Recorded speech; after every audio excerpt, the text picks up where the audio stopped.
di dalam Pakatan Harapan itu sendiri pun dah banyak menguasai kerusi-kerusi di negeri seperti Selangor dan juga Pulau Pinang. Jadi nak lihat MNC MCA nak bertanding di kawasan tersebut pun agak payah sebab kebanyakan kerusi yang non-Malays tu dah dikuasai oleh ataupun dah dimenangi oleh Pakatan Harapan. Kalau dia tengok kerusi di Kelantan, di Kedah dan juga Terengganu, majoriti kerusi itu adalah kerusi Melayu. Jadi nak letak MIC dan MCA itu agak payah kita kata. Jadi agak logik lah kalau MIC dan MCA ini tak bertanding.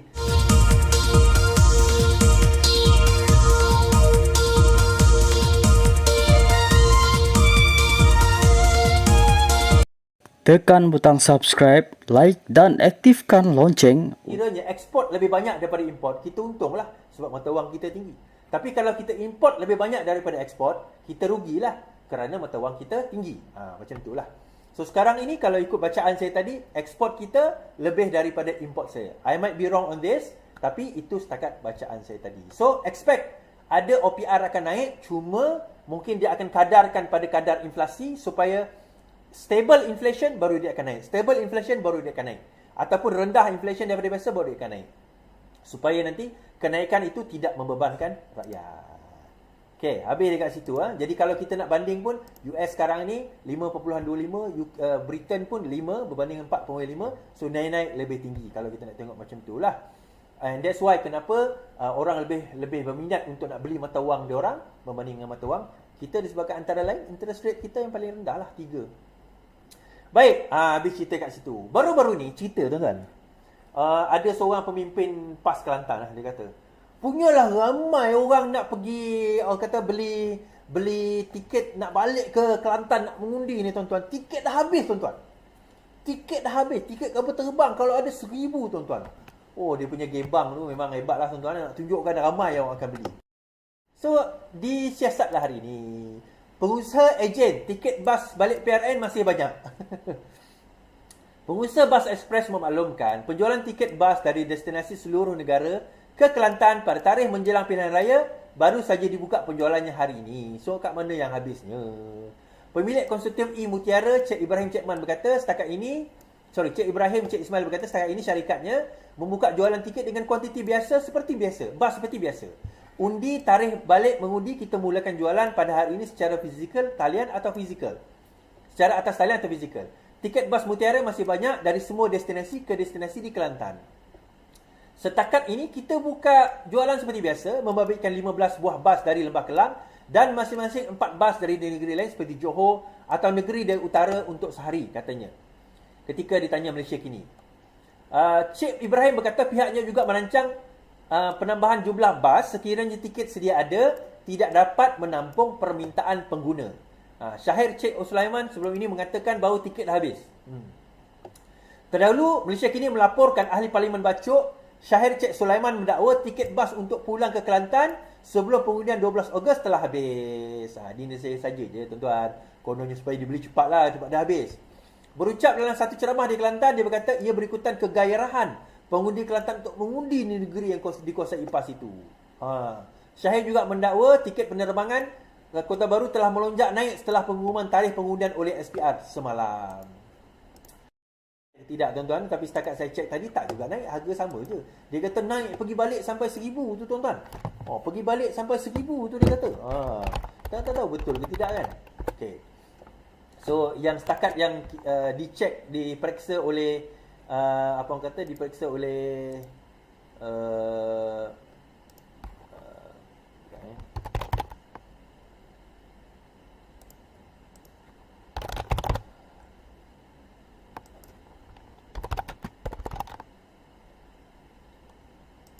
oleh kawan saya tadi, dia kata tak adalah, dah habis benda tu. Kota Baru kan, kalau kita tengok pada 12 hari bulan 12 hari bulan Julai, 12 hari bulan Ogos, 12 hari bulan Ogos, hari Sabtu ataupun sebelumnya lebih kurang dalam RM124 je, taklah mahal mana pun. Ni saya tunjuk. Okey, lebih kurang banyak itulah harga one way lah, RM124. Ini yang saya jumpa dekat Airpass, tuan-tuan boleh tengok sendirilah dekat benda tersebut. So tak adalah terlalu mahal, saya kata. Boleh je, reasonable je, reasonable. Baik. Seterusnya kita bercerita hal PHBN dijadual lancar bersama jentera Selangor esok. Pakatan Harapan hari ni lah. Ni bulan. Hari ni lah. Pakatan Harapan dijadual melancar jentera peringkat negeri Selangor esok dengan kehadiran pemimpin utama parti gabungan itu. Sebelum ini pada 24 Jun lalu pelancaran jentera PHBN gagal menjadi kenyataan apabila tiada kelibat pemimpin tertinggi gabungan tersebut. Menurut jemputan media yang dikongsikan, Karnival Perpaduan Madani dan pelancaran jentera paduan akan diadakan di laman niaga Bandar Baru Bangi berhampiran Hotel Tenara. Acara yang dijadualkan sekitar jam 3 petang itu menyediakan jualan ramah, kelab makanan, saringan percuma, Selangor Kerjaya dan juga semua serta skim insurans Hayat Selangor Insan. Sementara itu, ucapan pemimpin politik dijangka bermula pada jam 8 malam. Antara mereka dijadual hadir adalah Anwar Ibrahim, Zahid Hamidi, Amiruddin Syahri dan juga pengurusi UMNO Selangor, Mekat Zulkarnain Omar Din. Pilihan raya dijangka berlangsung pada 6 negeri pada 12 hari bulan Ogos ini. Jadi, esok tuan-tuan bolehlah pergi ke jelajah madani di depan Hotel Tanera dan ceramah bermula kira-kira pukul 8 malam. Okey, pergi kat situ. Ini untuk announcement sajalah untuk announcement saja. Baik. Dikatakan bahawa MIC dan juga MCA tak bertanding dalam pilihan raya kali ini. So ini sebagaimana dinyatakan oleh Zahid. Zahid, keputusan MIC MCA tak tanding pihak lain bukannya boikot.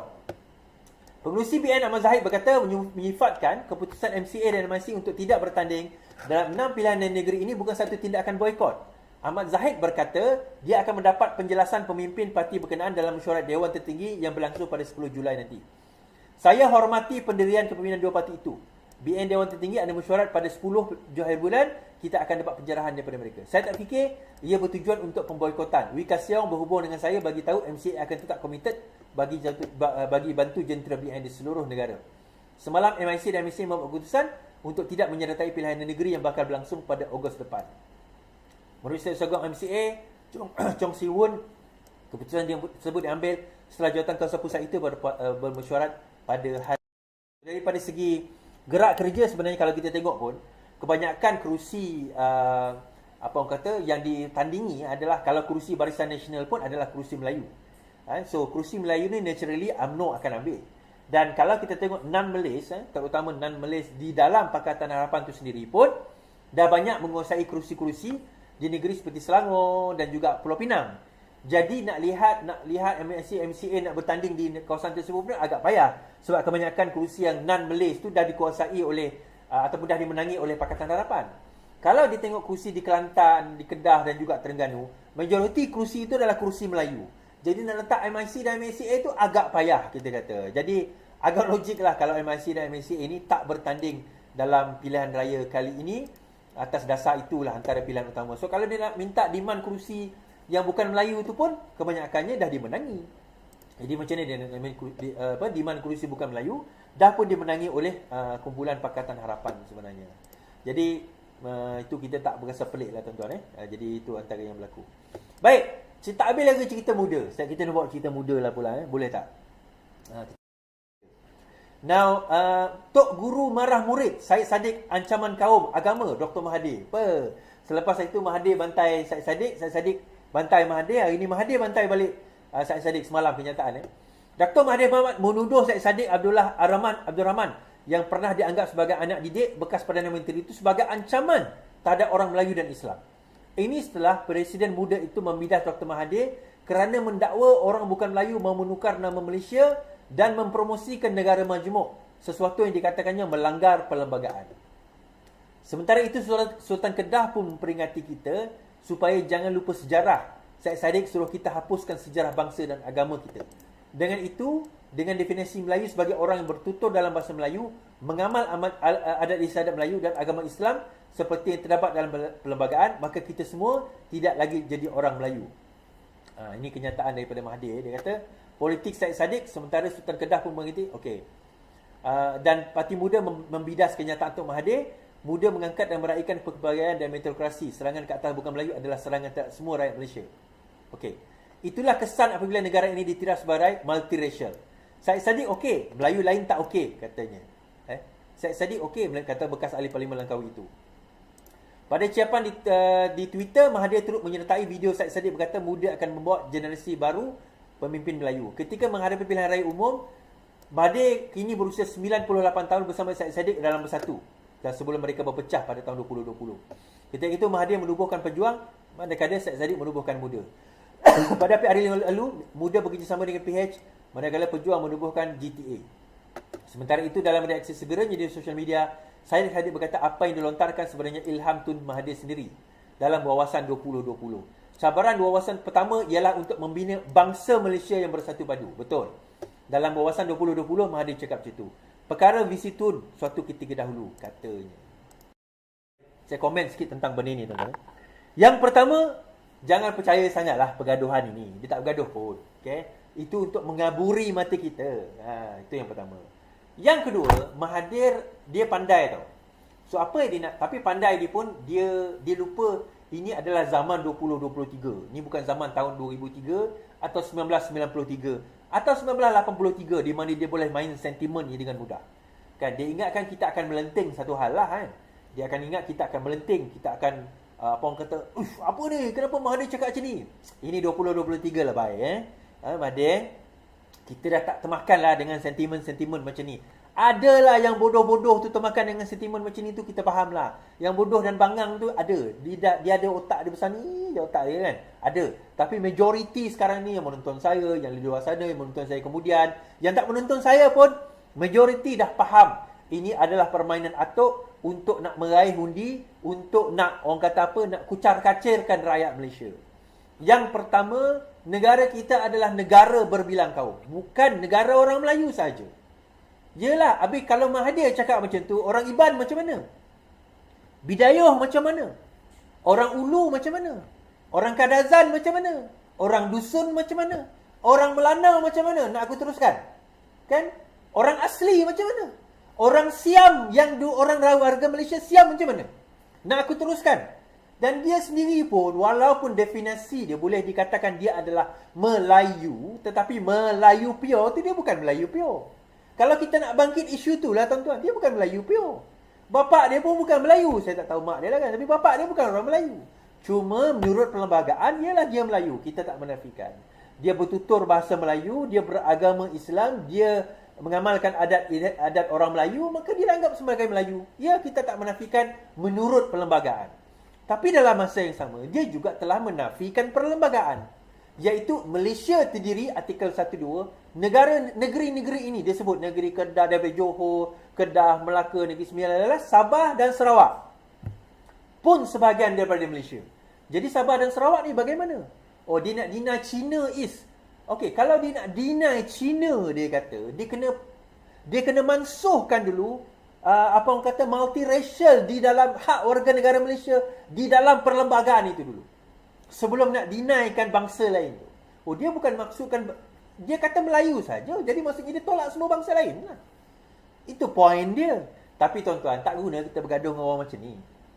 Tak guna kita nak bertekak dengan orang macam Mahathir ni. Dia macam ni lah tuan-tuan. Dia akan terus main sentimen ni. Kita anggap je lah dia sebagai orang tua yang dah nyanyuk, yang tinggal tahun 1960-an dahulu.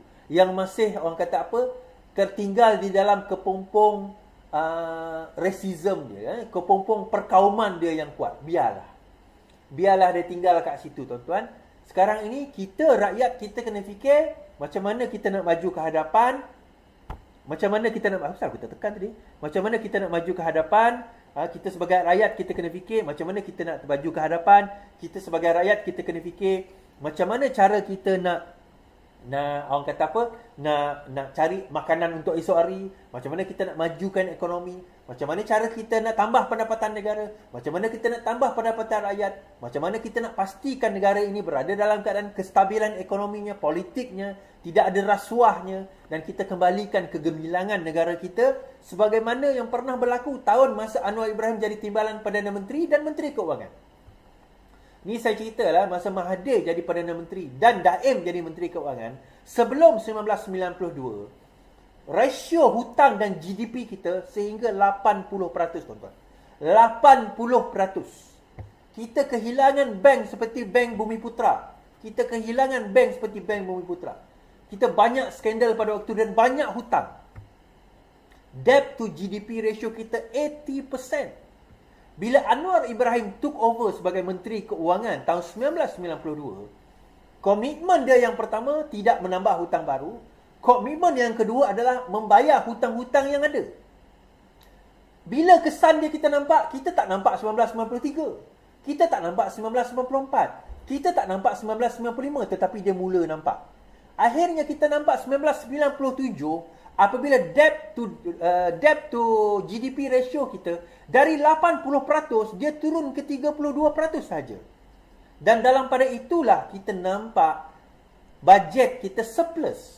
Maksudnya pendapatan lebih daripada perbelanjaan. Zaman Anwar Ibrahim jadi Menteri Keuangan. Sebelum itu kita tak pernah rasa, selepas itu kita tak pernah rasa. Tetapi bukan 92. 90 berapa? 94 kalau kisah 2-3 tahun lepas dia jadi Menteri Keuangan, baru kita dapat rasa. Sebab tu saya kata, kita baru 7 bulan dalam memerintah. Sabar tuan-tuan. Mana yang kata, mana dia hasil dia? Mana dia hasil dia? Saya kata sabar. Sebab tu saya relax je. Selagi Anwar jadi Perdana Menteri, saya relax je tuan-tuan. Sebab saya percaya kepada hasil yang akan ada. Dengan barisan kabinet, dengan Rafizi ada kat situ dan sebagainya. Saya percaya. Dan hari ini, Rafizi ada buat pendedahan yang sangat eksklusif. Bukan, inilah semalam. Yang saya akan share sebentar lagi. Kita akan share sebentar lagi. Berkenaan dengan PAS Kelantan. Dan kenapa saya percaya bahawa benda ini akan menyelamatkan negara kita. Perkara ini akan dapat menyelamatkan negara kita dengan integriti yang sebegini. Akan dapat menyelamatkan negara kita. Yang baru-baru ini juga, kenapa saya kata Mahathir dan juga Syed Saddiq ni, dia main-main je. Dia bersandiwara je. Gaduh-gaduh ni tuan-tuan. Okey, baru ni Muhyiddin Yassin pergi berjumpa Mahathir. Okey. Bukan perkara baru Mahathir Muhyiddin bersekongkol. Bukan satu perkara yang baru untuk menyaksikan